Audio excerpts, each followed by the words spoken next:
Yeah, this has been coming a long way, really. I founded Living Dead Stars, the band, basically in 2016 in London, before I brought it over to the States with where I met my guitarist, Mr. Spencer Conley. And then we kind of both started writing our first album, followed by the first Northwest US tour that we played. Then we decided to bring Living Dead Stars back over to the UK and Europe. This is how it all went down. There's a story behind that, but yeah, the thing is like living dead stars. For me, the meaning of that is when you have a loved ones that are passing away. I believe that they'll be lighting up the sky at night, so that's why I call them the living dead stars. Especially also because I lost my grandfather, and that hit me pretty hard. I believe that every life ends in this world will have a second chance up there as a star up in the sky. So that's why I call it the living dead stars. All kinds of topics, really. For example, in the middle of this pandemic, I got hugely depressed, like basically anyone in this world, for lockdowns and like restrictions and all that. I write about the stuff that pissed me off, as well as like personal things that I'm going through. I share a lot on my records.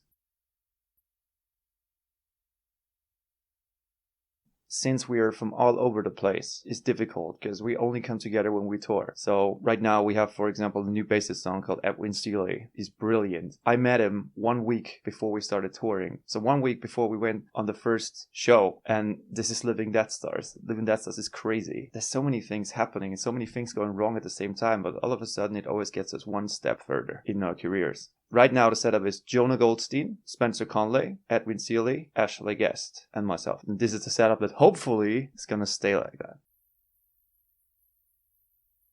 Huge inspirations are Avenged Sevenfold when it comes to lyrics, Rise Against, as well as Hans Zimmer. I want to call this band cinematographic hard rock. We work with a lot of like orchestral elements. I think the perfect mixture of sounds of Avenged Sevenfold, also 3 Days Grace and Judas Priest, mixed with orchestrations like Hans Zimmer. Hans Zimmer is God to me when it comes to that. So you can never get as good as he does. But Spencer has a good feeling for strings, and we're getting our way.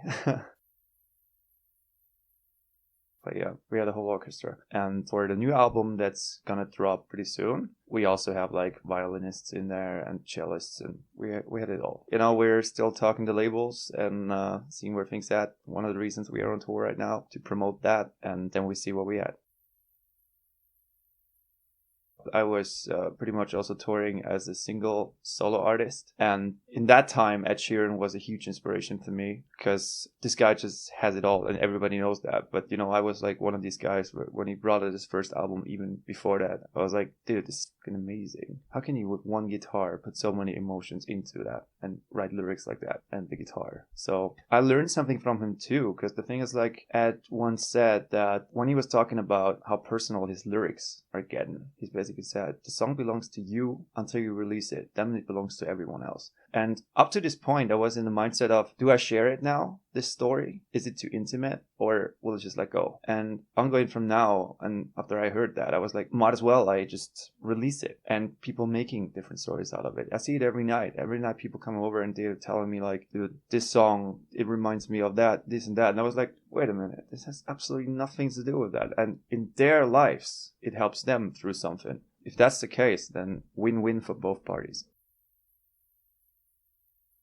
Pandemic was weird because last year we flew over to England to record the new album and shoot music videos. And when we flew in, we have to be in quarantine for 10 days in order to get into the country. And then once we were there and released from quarantine, we were in studio. And in that studio, we all got COVID. So we were in quarantine again with the producer. It was quite weird. And after 10 days, we decided to keep on recording. So we recorded the album, and then we shot the music videos, and then we flew back home. And then we were like, okay, there's this tour of Anvil since 2020 that we are set to be main support on. When is it going to happen? And we were like, back then, we were like, we don't know. So we're happy to be out here in the UK again. This tour has been just amazing.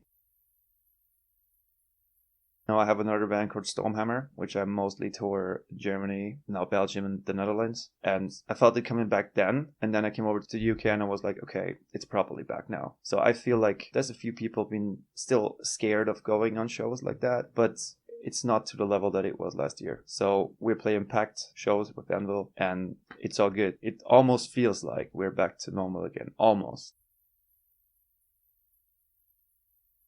my personal perspective. It's like every day when you were on stage and you feel like, is this again the last show for quite some time? From the media, like stuff that I hear from Germany, for example, not from the UK, but from Germany, that they are trying to bring things back. I mean, of course, if the virus comes back, then no question that we have to do something. But this is like the thing of like every night on stage, I feel like, is this again the last show for 2 years or something like that? And I don't want to wait that long. I love being out there. I love entertaining the crowd. We're touring with Anvil, which is like one of the most influential bands in metal. For Anvil and us, it pretty much works out right now because of Anvil. But I also can tell when I see friends that are newcomer bands and stuff like that, they are struggling right now to get an audience together. And I see hundreds and hundreds of tours of huge artists getting cancelled because of the resources of tour bus, the costs and everything. So I want to say for us, for this tour, it's back, but nobody knows what's going to happen. For the calling, it was pretty difficult because they were like, I want to say pop rock act. And we're a little harder than that.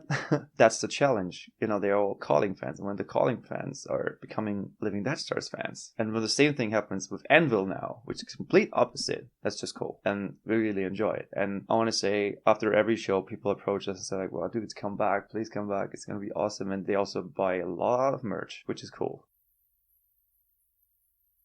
A woman came up and told me that was the first show that she attended to since COVID, and she tears in her eyes and said it was just amazing. And I was like, wow, okay, this was the first show we've seen, and you know, she's happy. So I do hear a lot of the audience members been telling me that they are so glad that this is almost over and stuff like that. So that's the tenor right now.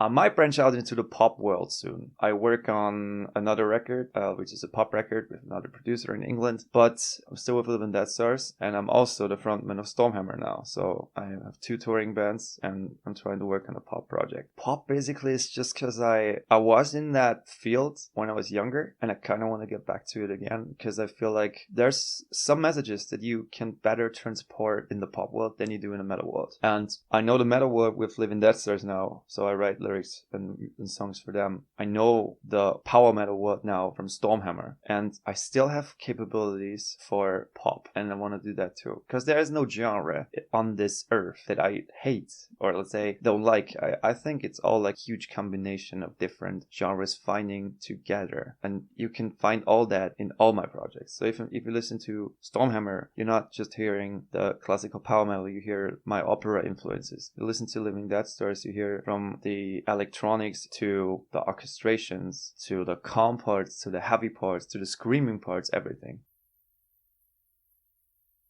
I was an opera singer, yeah. So I'm a trained singer in that field. Involved in Parsifal and Carmina Burana, for example. So I did all that, and the thing was like, it wasn't mine. It wasn't my songs, you know. It's not like, sometimes I do gigs with a band called Time Machine if they invite me over to do covers, but those are special covers that nobody else covers. Pretty hard to sing songs, like. But generally, it's like those songs are written by someone else. Those are not my emotions. Those are not my feelings. So if I do a cover, I can do only a cover to my abilities, but I will never understand what the artist meant who wrote that song. That's the thing about it. And therefore, I rather write my own stories and get them out there.